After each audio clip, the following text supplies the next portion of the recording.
Assalamualaikum warahmatullahi wabarakatuh.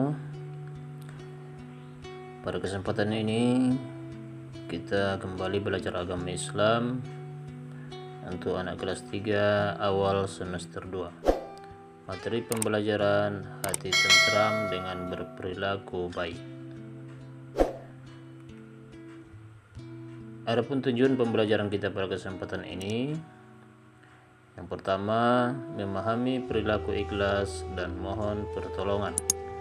Yang kedua, mencontohkan perilaku ikhlas dan mohon pertolongan.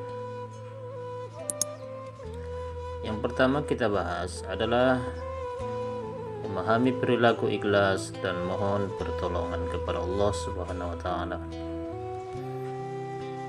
Anak-anak semuanya, pengertian ikhlas. Ikhlas itu adalah memurnikan niat hanya semata-mata mencari ridho Allah Subhanahu wa taala atau semata-mata menaati perintahnya. Berarti segala sesuatu ibadah yang kita lakukan niatnya hanya mengharap ridho Allah Subhanahu wa taala. Ketika kita beribadah tidak berniat mengharap ridho dari Allah Subhanahu wa taala, itu adalah ibadah yang ria. Ibadah yang ria itu adalah ibadah yang sia-sia. Artinya, ibadah ria itu adalah ibadah yang mengharapkan pujian dari orang lain. Karena ia mengharap pujian dari orang lain, maka ibadah ini dikatakan sia-sia dan tidak mendapat pahala dari Allah Subhanahu wa taala. Anak-anak semuanya, orang yang beramal dengan ikhlas disebut dengan mukhlis. Niat yang ikhlas merupakan syarat amalan baik dan akan diterima Allah Subhanahu wa taala. Orang yang ikhlas beramal ibadah, itulah amalan yang akan diterima Allah Subhanahu wa taala. Tetapi ketika kita tidak ikhlas melakukan sesuatu kebaikan atau ibadah, maka kebaikan yang kita lakukan itu akan sia-sia dan tidak ada nilainya di sisi Allah Subhanahu wa taala. Di dalam Al-Qur'an Allah Subhanahu wa taala menjelaskan dalam surat Al-An'am ayat 162, Qul inna salati wa nusuki wa mahyaya wa mamati lillahi rabbil alamin. Sesungguhnya salatku, ibadahku, hidupku dan matiku hanyalah untuk Allah, Tuhan seluruh alam. Ayat ini sering kita baca ketika kita memulai sholat. Dalam sholat, ayat ini namanya doa iftitah. Dalam doa iftitah kita sering membacakan ayat ini, Inna sholati wa nusuki wa mahyaya wa mamati lillahi rabbil alamin, yang menjelaskan tentang kita berserah diri kepada Allah Subhanahu wa taala, baik hidup kita maupun mati kita, semuanya karena Allah Subhanahu wa taala. Anak-anak semuanya, selanjutnya adalah ciri-ciri perbuatan yang ikhlas. Orang yang ikhlas tidak suka dipuji. Bahkan ketika ia dipuji, tidak akan mempengaruhi amal ibadahnya. Dan yang kedua, selalu mendengarkan nasihat, baik ya nasihat orang tuanya, nasihat gurunya, nasihat teman-temannya atau sahabatnya, bahkan nasihat dari orang lain. Ketika nasihat itu baik, maka ia akan mendengarkannya. Yang ketiga, merupakan amal baik yang dilakukan. Yang ketiga ini perlu kita pahami dengan baik. Amal ibadah yang kita kerjakan seharusnya tidak diingat-ingat, Karena ketika kita mengingat-ingat kebaikan yang kita lakukan, bisa jadi akan merubah niat dari awal. Ketika dari awal kita berniat dengan ikhlas, tetapi karena kita mengingat-ingat kebaikan yang kita lakukan tersebut, maka bisa jadi niatnya akan berubah dengan ria.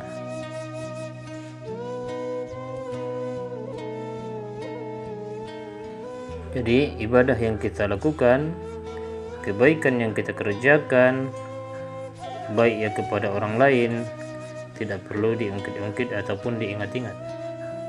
Karena ketika kita mengingat-ingat kebaikan yang kita lakukan kepada orang lain, bisa saja akan menyakiti hati orang lain. Selanjutnya, contoh perilaku ikhlas. Yang pertama, ikhlas dalam beribadah. Contohnya ada di sini gambar orang yang sholat, anak yang sedang melaksanakan ibadah sholat.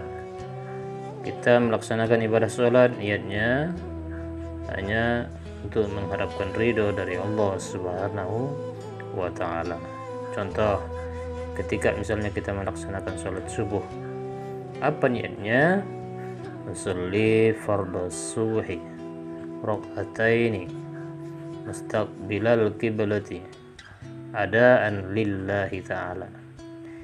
Kalau sudah kita niatkan lillahi ta'ala, berarti kita sholat karena Allah ta'ala.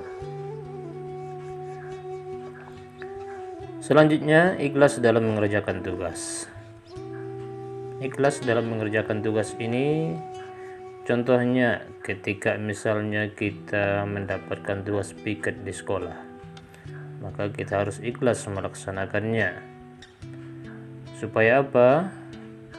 Supaya kita mendapatkan nilai ibadah dalam tugas yang kita laksanakan. Begitu juga ketika ada PR yang diberikan guru kita kepada kita, maka kita kerjakan dengan ikhlas dan sungguh-sungguh di rumah. Selanjutnya, anak-anak semuanya, ikhlas memberi pertolongan kepada orang lain. Memberi pertolongan kepada orang lain tidak harus mengharap imbalan. Orang yang memberi pertolongan kepada orang lain dengan mengharapkan imbalan, itu bukanlah perilaku yang ikhlas. Jadi ketika kita membantu orang lain, niatnya pun hanya semata-mata mengharap ridho dari Allah Subhanahu wa Ta'ala. Karena manfaatnya ketika kita membantu orang lain nanti, maka orang lain pun akan mudah membantu kita ketika kita membutuhkan pertolongan orang lain. Contohnya seperti gambar yang kita lihat, ada seorang anak terjatuh, maka dengan ikhlas temannya membantu anak yang terjatuh tersebut. Yang kedua, seperti gambar di situ ada orang tua yang sedang membagikan sedekah kepada orang lain atau kepada orang miskin yang membutuhkan. Memberikan sedekah ini tidak berarti mengharap imbalan dari orang tersebut yang kita berikan, tetapi ikhlas, niatnya hanya semata-mata mengharap ridha Allah Subhanahu wa Ta'ala. Selanjutnya, anak-anak semuanya, apa sih manfaat ikhlas itu? Orang yang ikhlas itu hidupnya akan tenang dan tentram, jiwanya tentram karena selalu dipenuhi rasa syukur kepada Allah Subhanahu wa Ta'ala. Yang kedua, amal ibadahnya akan diterima Allah. Pasti ibadah yang diterima Allah itu adalah ibadah yang kita kerjakan dengan ikhlas. Tetapi kalau kita melaksanakan ibadah dengan niat ingin dipuji orang lain, maka ibadah itu tidak akan diterima Allah Subhanahu wa Ta'ala. Selanjutnya, dekat dengan pertolongan Allah. Orang yang ikhlas akan semakin dekat dengan pertolongan Allah Subhanahu wa Ta'ala. Dan selanjutnya, mudah memaafkan kesalahan orang lain. Ketika ada orang lain bersalah kepada kita, maka sikap ikhlas itu akan mudah memaafkan orang yang bersalah kepada kita. Dan yang kedua, mohon pertolongan. kita memohon pertolongan itu hanya kepada Allah Subhanahu wa taala. Memohon pertolongan itu disebut juga dengan isti'anah. Di dalam Al-Qur'an surat Al-Fatihah Allah menjelaskan, Iyyaka na'budu wa iyyaka nasta'in. Hanya kepada Engkaulah kami menyembah dan hanya kepada Engkaulah kami mohon pertolongan. Kepada siapa kita menyembah? Kepada Allah Subhanahu wa taala. Dan kepada siapa kita minta pertolongan? Kepada Allah juga kita minta pertolongan. Bagaimana cara memohon pertolongan kepada Allah Subhanahu wa taala? Caranya adalah dengan berdoa kepada Allah Subhanahu wa taala. Orang yang tidak berdoa dikatakan orang yang sombong. Makanya jangan sekali-kali ketika kita selesai sholat, jangan kita langsung beranjak dari tempat sholat kita. Sempatkanlah waktu untuk bermunajat atau berdoa kepada Allah Subhanahu wa taala supaya kita tidak tergolong orang-orang yang sombong. Selanjutnya ada adab-adab berdoa. Adab berdoa yang pertama, ikhlas karena Allah Subhanahu wa taala. Karena kalau kita berdoa tidak ikhlas, maka doa kita tidak akan diterima Allah Subhanahu wa taala. Yang kedua, memulai dengan memuji Allah, memuliakan Allah, menyanjungnya serta bersalawat kepada Nabi Muhammad SAW. Bagaimana contoh memuji Allah, memuliakan dan menyanjungnya serta bersalawat kepada Nabi Muhammad SAW?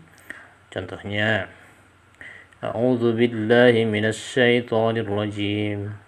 Bismillahirrahmanirrahim. Alhamdulillahi rabbil alamin. Alhamdulillahi rabbil alamin artinya segala puji bagi Allah Tuhan semesta alam. Allahumma salli ala sayyidina Muhammad wa ala ali sayyidina Muhammad. Itu contoh berselawat kepada Nabi Muhammad SAW. Tujuannya apa? Tujuannya ketika kita berselawat kepada Nabi Muhammad SAW di awal doa kita, maka doa kita akan dikabulkan ataupun diterima Allah Subhanahu wa taala. Yang